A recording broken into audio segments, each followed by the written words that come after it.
The following podcast is a presentation of Project Entertainment Network. Bizzong. Bizzong. Bizzong. Bizzong. Bizzong. Bizzong. Bizzong. Bizzong. Bizzong. Bizzong. Bizzong.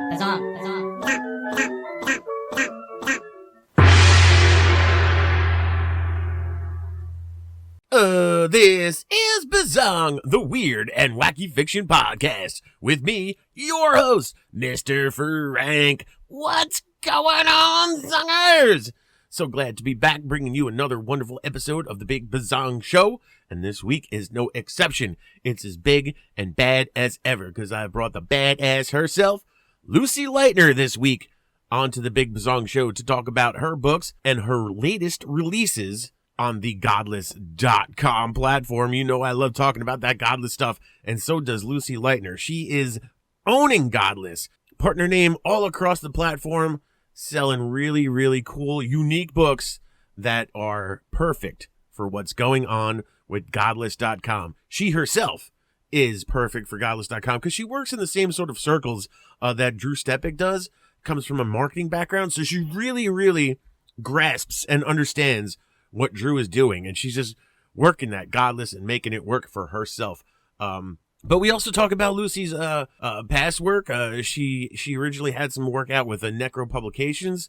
Unfortunately, the untimely passing of David Barnett, who ran Necro Publications, kind of put a setback on Lucy's books. I think she had one that was released within a week of his passing, so she's trying to write the train, get her writing back on track, and she's starting to do it with Godless.com. Again, another example of why I keep telling everybody, readers and writers alike, they got to get right with Godless and get their stuff on there and start reading that stuff, because it's a whole new world, Zongers. Godless is disrupting it all and going to make you pay attention. So I'm happy to finally be able to get Lucy Leitner on the podcast, talk about what she's been doing. As this podcast drops, she just had another release off of on Godless.com, part of the Godless League series called Lust Butcher. It's like their Godless superhero stuff, mindless, crazy superhero stuff, and her offering is Lust Butcher. So that just dropped. We just kind of barely touched on it because when we recorded this, it wasn't out. So this is super fresh. Get yourself onto Godless. They got a new app now. You can do it from your app store, whatever your platform. And we're going to get into right now, right here, the Bizzong interview with the one and only Miss Lucy Leitner. Give us the gong. It is my pleasure to welcome to Bizzong this week for the very first time, and hopefully not the last, but we're going to get to know all about her and her work. She's been out there writing for quite a while, so it's great to finally have her on the podcast. Welcome, Lucy Leitner, to Bizzong. Lucy, welcome to the show.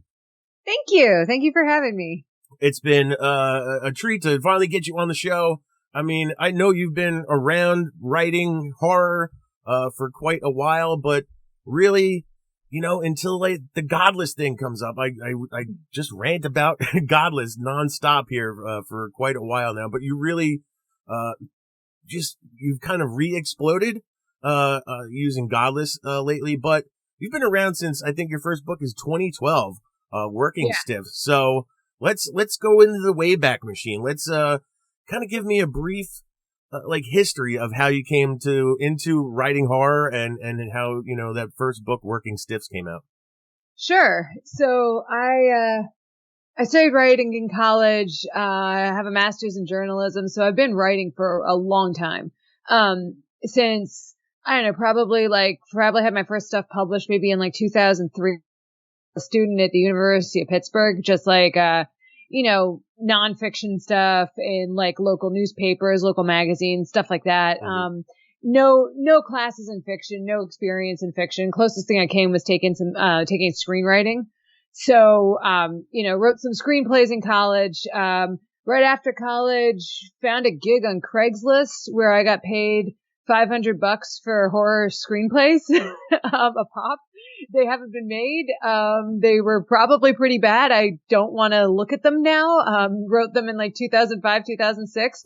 Made $1,000 off of them, which was cool because I didn't have any money then. So, it was, and they were both horror. But So that was my first time writing horror, was actually writing screenplays.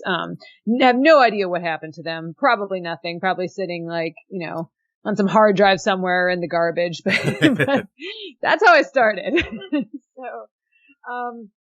So I was I was working at a title company, right before I started grad school.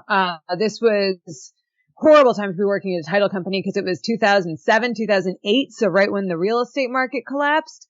And, we were sitting in this, it was horrible, boring customer service, mindless job. And we're sitting in this office safety meeting because we had to have all the corporate, all sorts of, the corporate bureaucracy, stupid procedural stuff that you would have at any corporate office. We're having a corporate safety meeting about these events that, what to do in the event of an earthquake or in the event of a tornado and all these natural disasters that happen once every 100 years in Pittsburgh. And they get to this part where it's what to do in case there's an outbreak of workforce violence. And it's well, barricade yourself in the conference room, do all this. And I just sat there thinking, what do I do this for? I've seen Night of the Living Dead. And then it kind of occurred to me, oh, zombies in the office. That would be, that's just so perfect. So, I wrote working stiffs while working there while the economy, while the real estate market was collapsing. There became less and less work for me to actually do while I was sitting there at my desk. So spent a lot of time just observing what was going on at the office. A lot of behaviors of office employees that could be paralleled to zombies, the lines that form whenever there's a potluck Friday meal thing. I don't know what happens to people when they're in an office. They become very single-minded. It is. They're just ravenous. If there's food in a corporate setting, I've never seen anything like it. But so I just thought it would also be kind of funny, to infuse office politics into, almost like an apocalyptic scenario.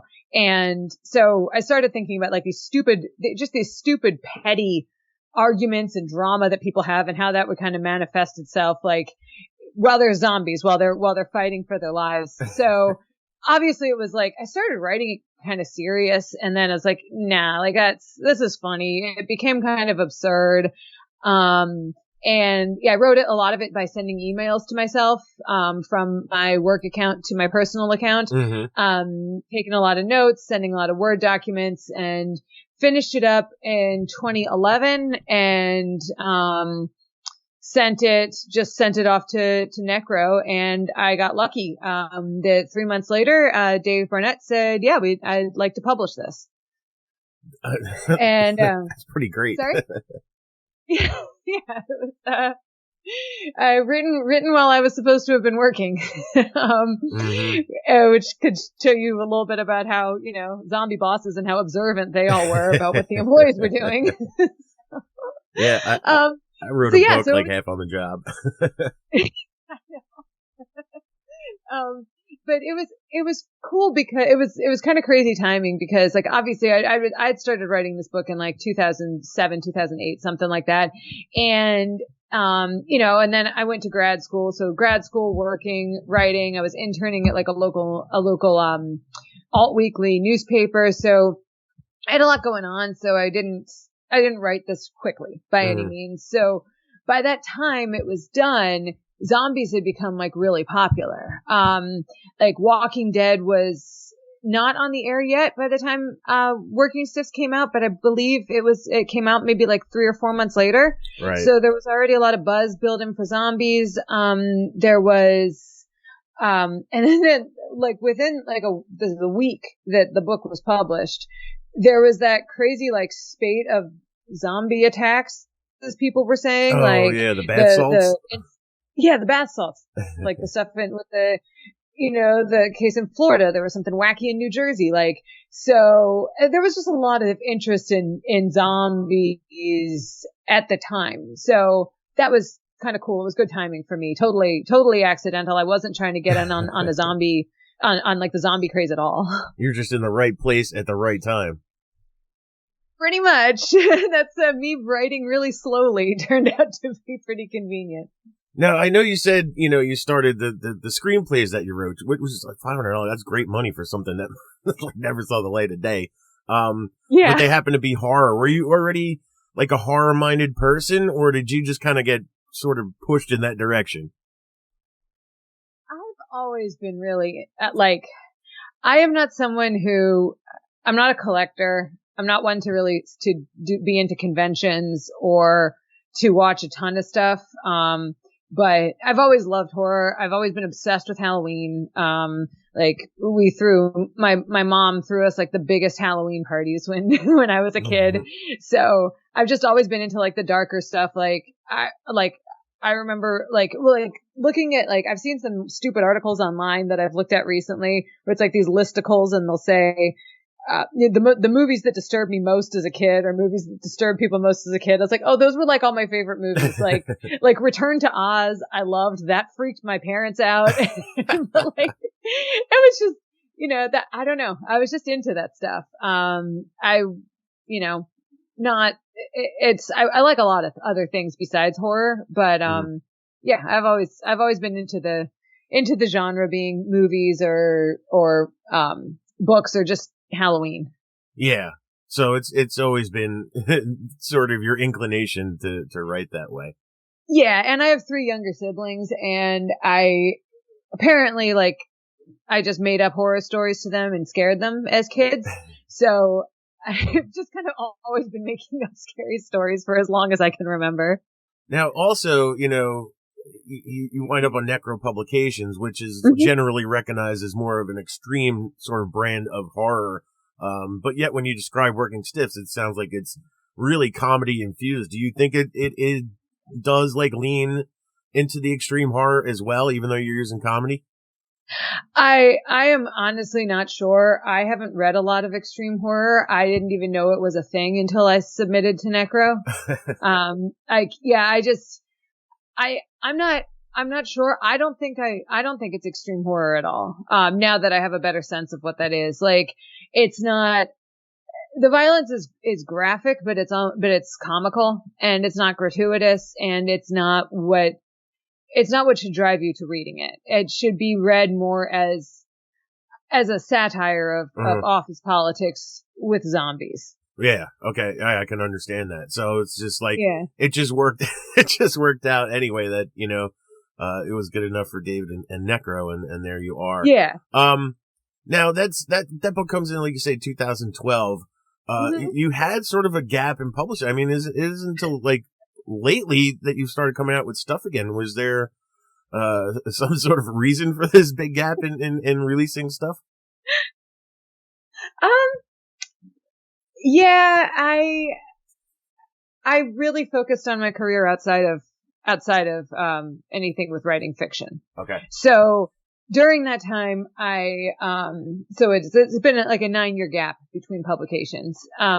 So when I had Working Stiffs, when Working Stiffs was accepted by Necro, I was unemployed. Mm-hmm. I had gotten laid off from another, just a bad temp job in the sales department at a global corporation. And I was having a lot of trouble, getting a career as a writer. Okay. And since then I really think that Working Stiffs and being a published author, even though Working Stiffs wasn't a great success by any means, it just helped me in being able to secure my career in general, if that makes sense. Yeah. Yep. I was out there interviewing for jobs and the first thing they see is on Google, I'm the author of this upcoming book. And so I was able to find a job as a copywriter at an ad agency. After that, went to a tech company where I was the marketing director, then became a content director at a different ad agency. And now I'm, kind of invented my own job at a supplement company. Uh-huh. So also got personal training certification, recently started coaching CrossFit. So I've been doing a lot of stuff that's not necessarily horror, but I've also been writing. I have done a lot of writing. I just haven't put it out there yet. So you were just trying to figure it all out in a way, like that, and get everything set up. But you never abandoned the writing in that stretch of time. No, I actually, my father, wrote a book. He's had a couple of books published, like his dissertation. He worked for the Department of Defense for like 30 years. And so he had a book kind of about,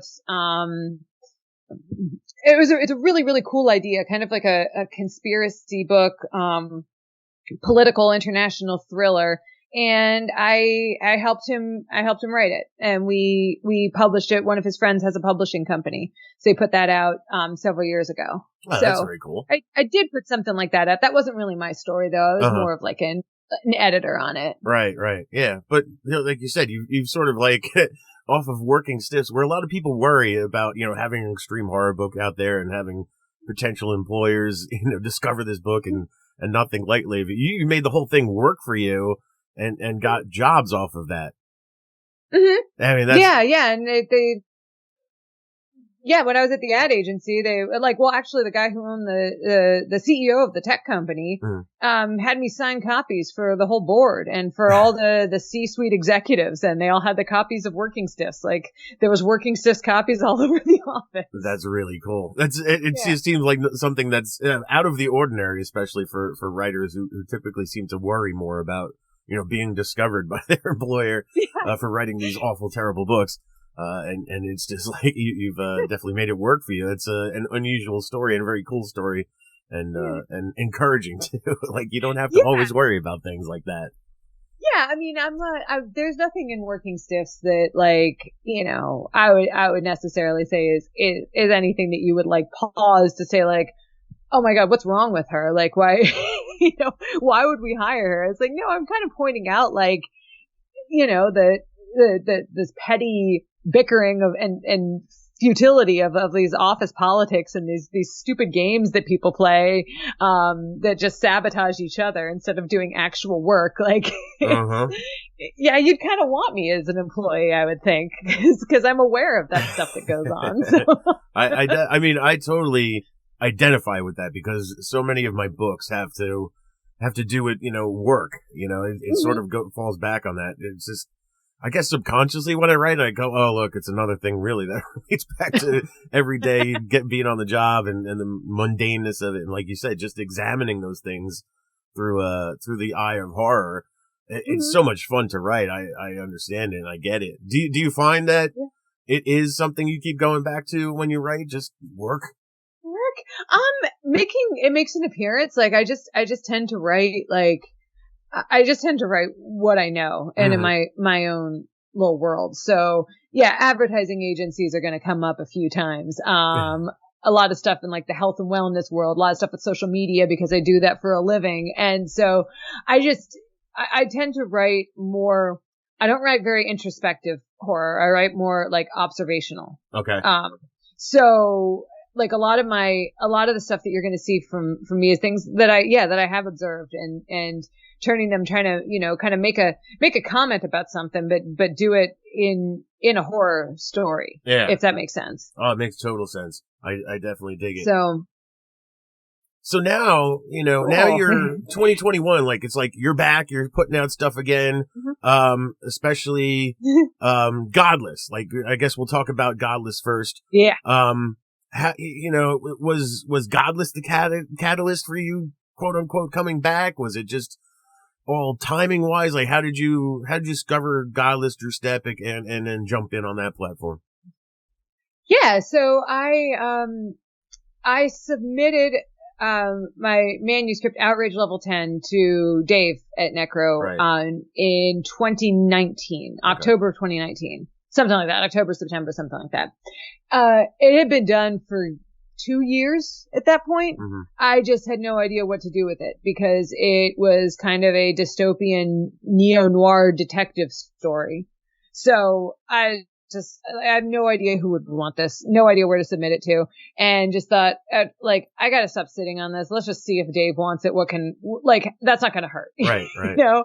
So he came back to me in early, January of 2020 and said, it's almost there. Here's some ideas. And so I added like 80 pages to it, of new stuff, rewrote some of the old stuff, changed it around a bit. I think it turned out so much better. Like just having like Dave just send like a couple of those suggestions is like, that's it. That's what was missing, you know? Right. So, he accepted that one in April of 2020, and it was slated for release in February of 2021.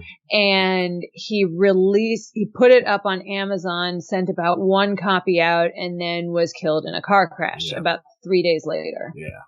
So, which was just, it was awful. Yes. You know, really, really sad, really unexpected. So, but yeah, I had this book out, and I was, you know, I just kind of was sending it to people because I was like, well, I don't know what's going to happen to this, but I spent like 8 years off and on writing it. Yeah. So I'm going to do something with it. And, so I sent it to some people, tried to get it out there. Heard about Godless, messaged Drew.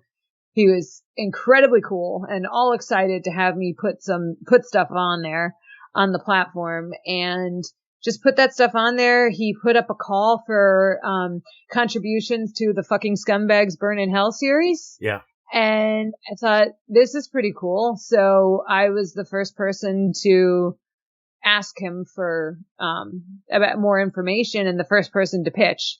And so I pitched him, a story of Karen. Drew gave me an idea to make it even better and wrote that. And, Drew and I have really hit it off. I think we have like similar professional careers as well. Like we're both in similar fields. I really understand what he's trying to do. I'm in marketing. I completely get it. And I think we have very similar, ideas of what we want out of horror. Right. And what we like from the genre. And I think, bring kind of a more subversive viewpoint to it. That's not necessarily just like extreme violence, but more socially subversive elements, I guess that you would say, in our stories. Right. We've really hit it off. I've been working, I think he's like, everything he's doing is like just amazing and brilliant, and no one is doing anything like that. And just Godless is like one of the most exciting things that could be happening in horror. It is incredibly cool. And I've been collaborating with all these other people who are extremely talented that I never would have met if not, let alone be able to be working in the same series with. So it's just been extremely cool. I mean, I agree with you 1,000,000%. I know. I mean, I get excited. Like thank God Drew Stepik isn't Jesus Christ, because I'd be one of his apostles, you know, right away. I mean, he gets people excited about his vision, you know, and you just want to believe in him when maybe it doesn't even make sense to necessarily believe in the idea on the surface, but he's really good at getting people excited about his ideas. And, you know, I got wrapped up right into it too. And excuse me, I believe in the platform as well. But yeah, I've seen you, jump right on that, the fucking Scumbags Burn in Hell. And, you know, I had Lucas Milliron on, recently, and I lauded him, and I laud you the same way. I think there's a certain bravery in stepping up and answering that call initially when there was nothing, it didn't exist. So it was hard he just kind of gave an idea, and he's like, I want other people to work in this world that, you don't even know what it is. But to want to jump on that, you gotta believe something in the story, like, before it's out there, before you really see the whole model and how it's going to work. But you just jump in and you're like, you know, these are only going to be 50-cent stories and all that stuff. I mean, it seems like a crazy idea, but do you think it's that marketing background that you had that made you want to like jump in on this? Is it just your natural sort of inclination to not turn things down? Like, what made you run at that project?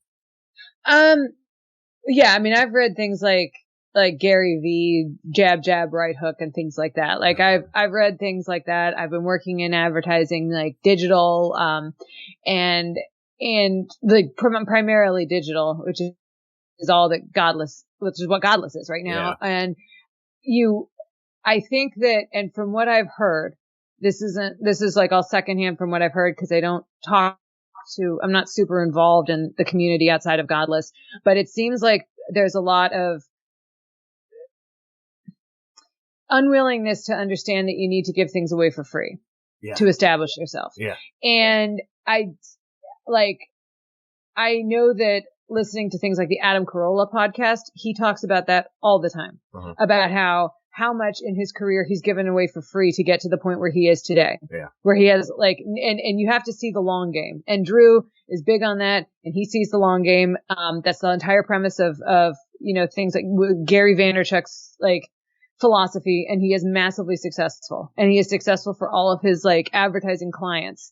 So you need to think of it cumulatively, as opposed to thinking about what, taking your time hourly or something for one thing and saying oh, well, they're only selling Karen for 50 cents. That makes me get I'm making 75 cents an hour off of this. No, you have to see it in terms of the whole thing, right? Which I don't know how much money I made on Working Stiffs, but it wasn't much. But what I've made from everything that's come after Working Stiffs is huge. Yeah. Just for what all of these things have cumulatively done for my career. And I think a lot of people don't, I guess maybe impatient or don't see it like that, but it's, for me, I don't really care if, I want people to read it. I don't necessarily care about extracting every cent from it. Right. Yeah. I mean, it is a tough thing to swallow and understand. I know when I first had Drew on here asking him about Godless just before it launched, I was still of that mind. I was like, it's great that you're giving such a high royalty rate to people on Godless, but it's how do you justify somebody putting in the effort and only getting 50 cents, 40, 50 cents for a story. And, he laid it out. It's that building of things, and it's, working a brand and everything. And, and it's, to me, in hindsight now and seeing how successful the model is, and I understand it's hard to want to give in to that type of, low pricing scheme, but I've seen it working. And it works on Godless, and it works in the face of, the classic Amazon model of things. I try to tell people that too, is we're all used to the 99 cents, the $2.99 price points, but what are you getting really for that? At 99 cents, you're really only making about 35 cents on a sale. And if you take, 50 cents, you're still making more than the 35 cents for lesser money. And people are, the other thing that's sort of come out of Godless since it's launched that, nobody could predict it, is it's a ravenous fan base and a very loyal, dedicated, and constantly growing fan base. So it's great that you were recognizing all this stuff being right there on the ground floor. And I definitely see you reaping the benefits of getting in there and being in there early on that game. Yeah, I definitely am. I get to be Drew asks me to co-create new series with him when he has an idea. I'm already part of Godless League. I'm part of Mad Motherfuckers. Just these really, really cool series, which are just I fit in perfectly with those and with the whole vision. So, I love it. I love the whole collaboration. I work with teams. I work with designers. I work with other writers. Generally, that's what I'm used to. I think it's extremely helpful not to work, off in my own little bubble, but to get ideas from other people.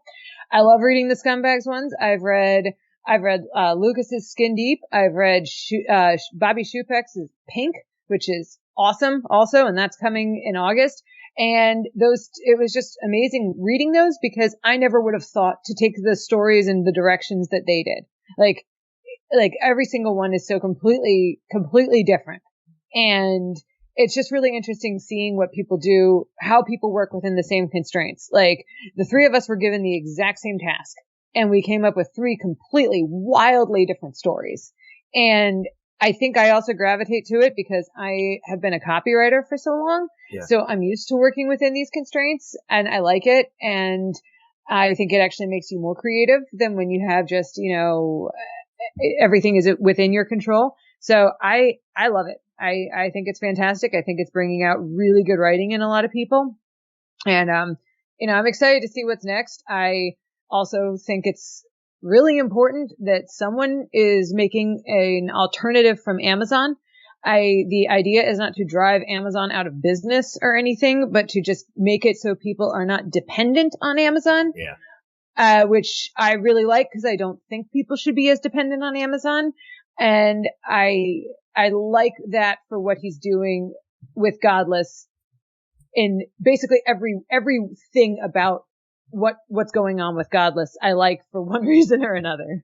Yeah, I mean, I agree. And, the other thing I've noticed too, now that Godless has been around for a little bit, and it's no secret that Drew pushes the short, punchy stuff. He wants those 50-cent short stories.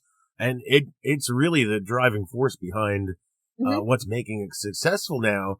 Have you found now, because it is working out so well, are you sort of leaning towards just writing shorter, punchier stuff just because of that? Sometimes I have a couple other things that I'm working on that are more long form, but I think I am finding more ideas for more short stuff that I want to do more of, whereas before I was just focused on novels. Yeah. And what I think is interesting is that that's based on like data, like that's what's selling on Godless. So you're going to see more of it because that's what people want. Right. Like give people what they want to read. They want to read short stories right now, which is cool. Like it's not like they're asking for something that you don't want to do anyway, you know? Right. They want everyone's writing that's on there. They just want it in this like really short, like easily consumable form. Which is interesting. Maybe they're reading it on their phones, on their on the train on the way to work or something. Maybe they're reading it like in line at a grocery store. Like, and I completely get why short is so appealing, especially on mobile. Like when you're not dealing with a full like physical paperback. Yeah. I mean, it's crazy how well it works. I know, I asked the question because I already feel myself wanting to write more shorter, punchier stuff just to get it up there and be part of that trend and get in on that action. And, I look at that and I say, this is disrupting my, my creative process and, my plans and everything. It's disruptive and it's, it's just disruptive in the right way. So it makes you like pay attention. It's like, I need to do this because I think I feel like I'm going to miss out. There's some FOMO going on, right? So it's been disruptive for my process, and it sort of feels like a lot of people are starting to recognize this and get into it. But like you said, you have that marketing background. I think you have that ability to recognize that really early. Yeah, it was just also seeing like some of the stuff that's been done with it, like the branding, the covers of the books, they just look different. And what I like about it is that when these covers come out, like take like Rain Havoc's covers, they are not trying to outgross other extreme horror things. They're not trying to take something to be like on the more extreme level. They're making it shocking because they're making it pink. Yes. And this is something, Drew has talked about a lot too. It's like, this is something new. The rest is a race to the bottom. Like, if you're just going to try to think like, oh, how can I make my cover grosser and more shocking and more vile than everything that came before it? Right. Oh no, I'm going to make it unique and shocking because it's going to be pink. Like, that's cool. And that is something unique. And it feels like being on the, right at the center of, a new scene that's about to like explode and change a lot of, and change a lot about the genre. And I think it's really exciting. And it's for all of these different reasons. Yeah, there's a lot of things coming in. Like you said, the branding too. It's something like that wasn't something initially that Drew was pushing at the launch, but I think it's something he recognized all of a sudden. Like, if we start branding these, it's not it feels like serialization, but like, no, it's closer to a putting a brand on thing, a stamp on a piece of, or a collection of short, punchy things. And again, it's become a driving factor. Like you said, Rain Havoc's got her covers. To me, they look like they look like the boxes of bottles of fragrance or perfume. And it's like, yeah. And then you open that up and read it. You're like, that is not a bottle of perfume. And it just adds to the jarring nature of it, I think. And it is pretty brilliant. Mm-hmm. Yeah, I absolutely agree. And I don't think, I think that's what makes it so exciting to me is, and what you were saying, like actually disruptive. And I just like, it's really cool to be involved with it. I want to keep being involved with Godless. It's definitely like having there be an outlet for stuff that I write. Uh-huh. I am much more inspired and motivated to write something. And I have been, I'm completely self-taught in fiction in general. Like I have formal training in writing and journalism, but I learned by just doing it and by reading other stuff. Right. So I'm now just reading more short stuff that's on Godless. And now I'm just like subconsciously, I think I'm just kind of thinking in that type of story. And so I am coming up with a lot more ideas for shorter stuff. And I know there'll be, there's a good home for it. I can put it on Godless and I will feel really good about doing that. So, continuing with that and, knowing that the model works, your other stuff, the longer stuff, Mm-hmm. I know you've worked with Necro in the past. Does Godless change your plans about those type of, releases? Are you going to go more towards maybe thinking about self-publishing and utilizing Godless as part of that release effort? Or do you think you'll kind of continue to look for a publisher and work in those traditional ways? Well, I'm working with Bloodbound to re-release Outrage, in November. So it didn't get much of a launch. There's, with everything that happened, Mm-hmm. and the rights have reverted back to me. Gotcha. So, we're going to re-release Outrage in November. I'm going to have a story the Welcome to the Splatter Club 2 anthology. I think that's in December. Okay. And, hopefully moving and, putting out stuff with Drew and Godless, but, I'm not looking to self-publish books in general. So I don't want to get involved with it. I don't want to do anything that I don't want to do. Right. In terms of that. I don't want to format. I certainly don't want to upload anything to Amazon and manage things like that. I do marketing for a living. I hate doing it for myself. So yeah, you already do enough of all that stuff for other people, right? Yeah. Not what I want to do. So, I will look for more opportunities with getting it more like the, traditional, like small press. Mm-hmm. Yeah. Maybe put out a couple self-published shorts on Godless. I'm hoping to do that in the near future. Yeah. So you've it's sort of hybridizing it but with Godless as sort of the go-between. I mean, it's a smart play. There's no doubt about it. Let's, I guess I went a little out of order there, like skipping to Godless, but Outrage, level 10. Like you said, it had a really unfortunate, release date, the untimely passing of David Barnett.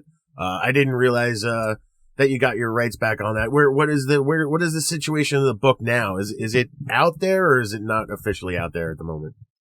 It's out there right now it's still available in print on Amazon. Okay. And on ebooks, and you can also get it on Godless, the ebooks. All the formats are on Godless. But print you can still get on Amazon. I don't know for how long. I don't know when the listings are going to be taken down. Right. So, I'm just really not sure. I've thankfully to Bobby Shupak, who has been doing all this research and tracking things down and talking to all the lawyers and finding it out because he had a similar situation. I think he was published 2 weeks before me. Oh, wow, yeah. So everything I know is really through him, but I know that, the rights are mine. I'm not clear about what's up with the cover. Right. Like if that belongs to me as well.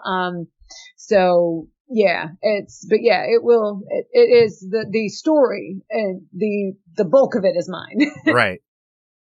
And probably by and large nothing will change by the time it sees a re-release with the different publishers. So that's good. Yeah. At least it is still out there, like available for the world to consume. Yes. And ebooks on Godless. So I would much prefer all the formats are there. So if you want to get it there, not Amazon. Yes, absolutely. It's the best way you can support any writer on if they have their work up on Godless. Absolutely. So, moving forward and beyond, outrage level 10 and I'm sure that will sort itself out. What, you already mentioned you're working with Bloodbound. Is that the next thing coming out or are you still working on things? I'm still working on things.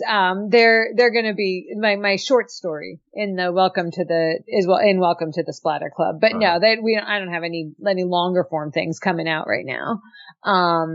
I've written, I have a couple things in progress, but they're not done.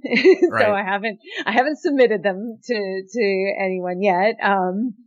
And so yeah, I have a couple more things coming out through Godless first. Those are the next things you're going to see from me. Excellent. And so anything longer form probably we wouldn't see till next year at the very earliest. Oh yeah. And yeah, definitely not till 2022. So, how many like longer form things are you working on at the moment? 2. Wow. Do you write those, consecutively with one another, or you work on one and keep the other idea in the back of your head? Yeah. I work on one at a time. I wrote a detective novel, and that one is with its second round of beta reading. Okay. That's where that one is now. So that one is probably the closest thing that I have to being, ready to submit somewhere. And then probably like March 2020, I started working on, a book about like a wellness cult, which is more like straight up horror. Yeah. Of course, it's funny. It's more, tone is probably closer to Working Stiffs. But it's that one I started working on, and my writing process is generally writing in bed at night, like right before I go to sleep, and scribbling it in a notebook. So I'm in the typing phase of that right now. Oh, okay. I've taken several months off to work on all my Godless stuff. Yeah. But now that I just finished, I finished the second installment of Lush Butcher over the weekend. So now I'm going to go back to typing up the as of yet untitled cult book. So you're one of those masochists that actually writes out all their stories and then goes back and types them? Yeah, sometimes I spend my whole day in front of screens, so I don't like to, I want to get away from screens as much as possible, especially at night. And, so I write it. It serves as like a second draft for me. I make a lot of changes while I'm typing it up. Okay. I can understand that. But is it just like your creative process? It needs to flow through your hand, through a pen onto a page? Like, no, it doesn't need to be that way? Yeah. No, definitely not. I mean, I wrote most of Working Stiffs on the computer. Okay. I can write in any way. Like, I don't use any special apps. I wrote half of Karen on the Apple Notes app while I was like taking a walk, like typing it on my phone. Like, everything is a mess. It's in several different notebooks. It's in emails to myself. It's in thank God for the Notes app, because then I can access it on all my devices and I don't have to keep emailing myself. That's been helpful to me. But yeah, it's all over the place. There's some stuff it just, whenever an idea hits me, I write it down. But mostly I like writing at night. That's been my most creative time. And for me, writing it with a pen and a notebook is better at night than bringing my laptop into my bed, Yeah. Keeps all that blue light off your eyes and yeah, exactly. Well, at least you can do that. Like, if I couldn't even fathom doing that because my handwriting is so atrocious. I'm one of those people. I'm like, what did I write? I had no idea, and I would just everything would get ruined.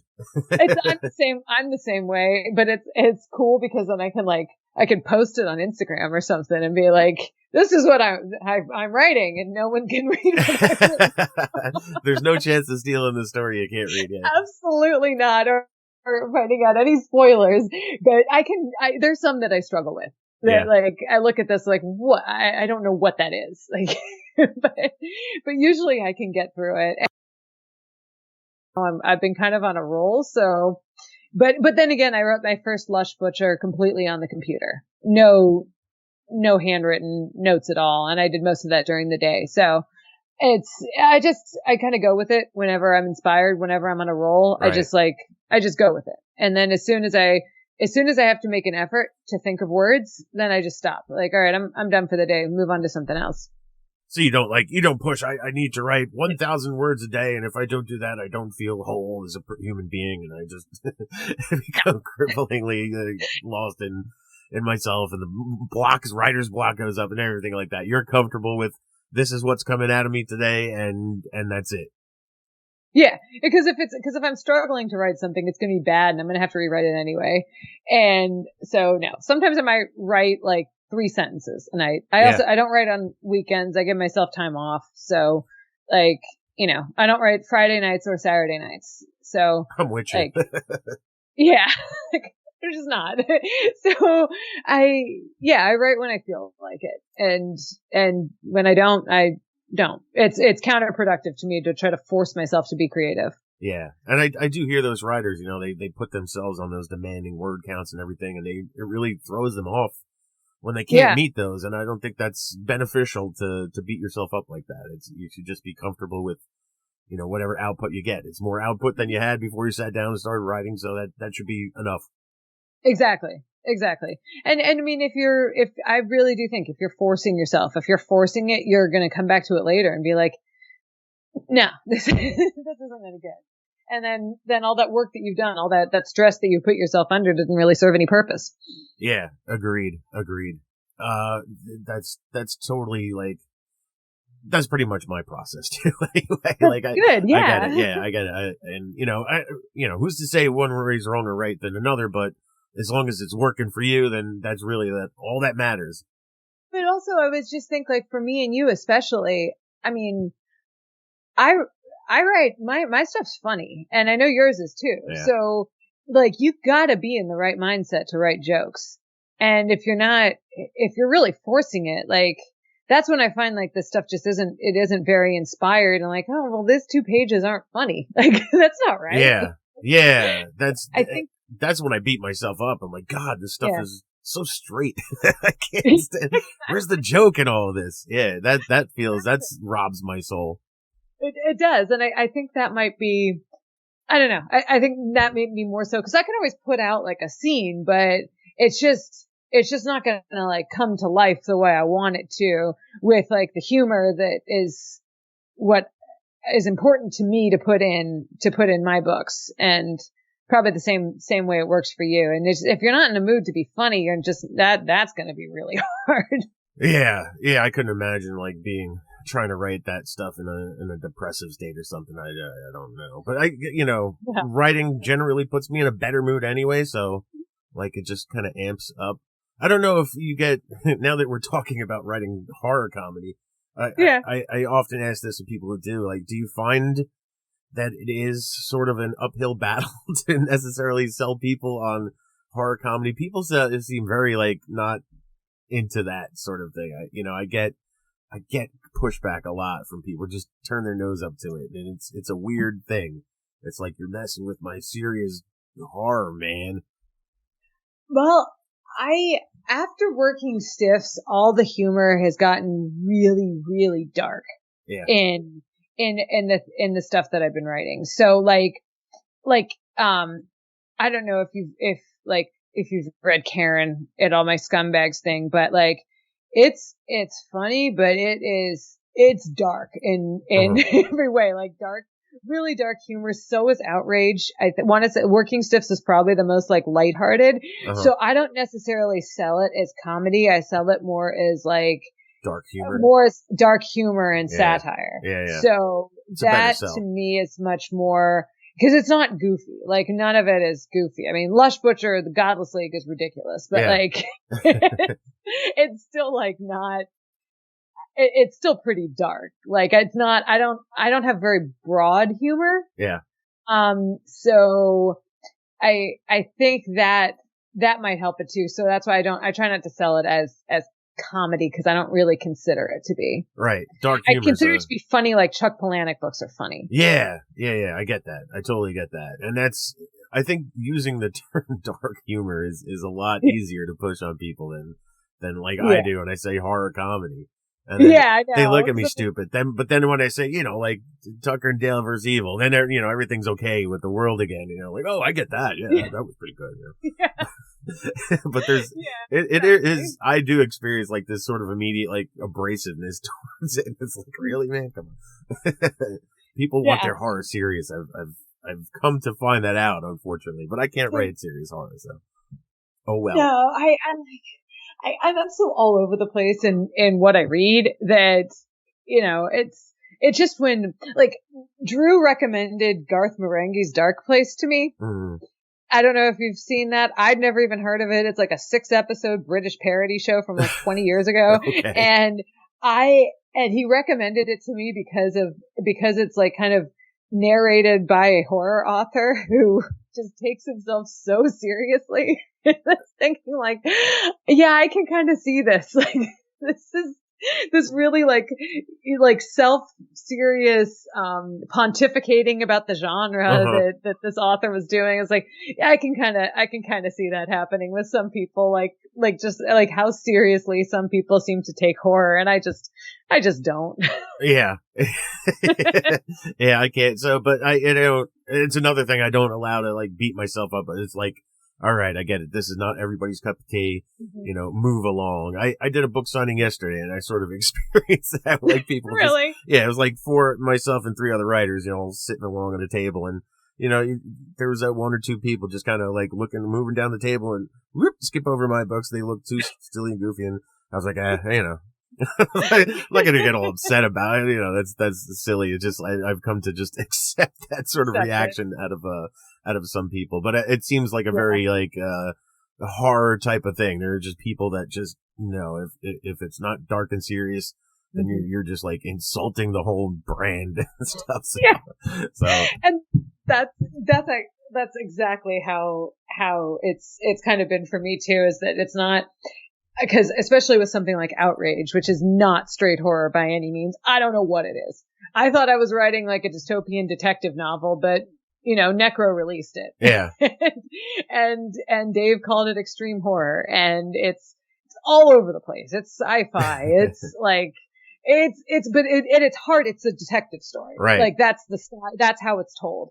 And so some people, when they're reading it, when they're expecting it to be like a horror story, they're very disappointed. They're like, I didn't get this at all. Like the people who are more like conventional horror fans. Yeah. But then you have people who read like crazy diverse amounts of stuff. They're like, they really get it. Right. And so just, thinking, yeah, my stuff is not going to be for everyone. And that's fine. It's just really interesting finding the people who gravitate to it, like, and learning what it is that they have in common that make me understand, like, who likes what I'm putting out there. 'Cause I know it's not people who are really just like, really like big horror fans that really just want another horror story. Mm-hmm. 'Cause that's not going to be me. Yeah. And it's interesting too, like you said, the fact is on, I mean, both of them in Necro, and they seem a little off brand for Necro. So I guess you will get those people who are like this, it's not what I was expecting. But do you ever feel like maybe you're in the wrong place, possibly? Like you just don't have it quite sitting in the right spot, or it just, it fits well enough and it just needs to find its audience? I think kind of both. I think the re-release of Outrage is going to be huge. 'Cause I've talked a lot back and forth with Mark at Bloodbound, and he is another person that has very, very similar ideas as I do about just more interesting direction to take horror. Like same with Drew, very, very similar. Mm-hmm. So I think that with the right help, I think it will find its audience. I'm not saying it's going to be super popular by any means, but I think it will find, people who are more interested in that type of thing that's, it's dark and brutal and but it does like bend genres and it has something to say. Yeah.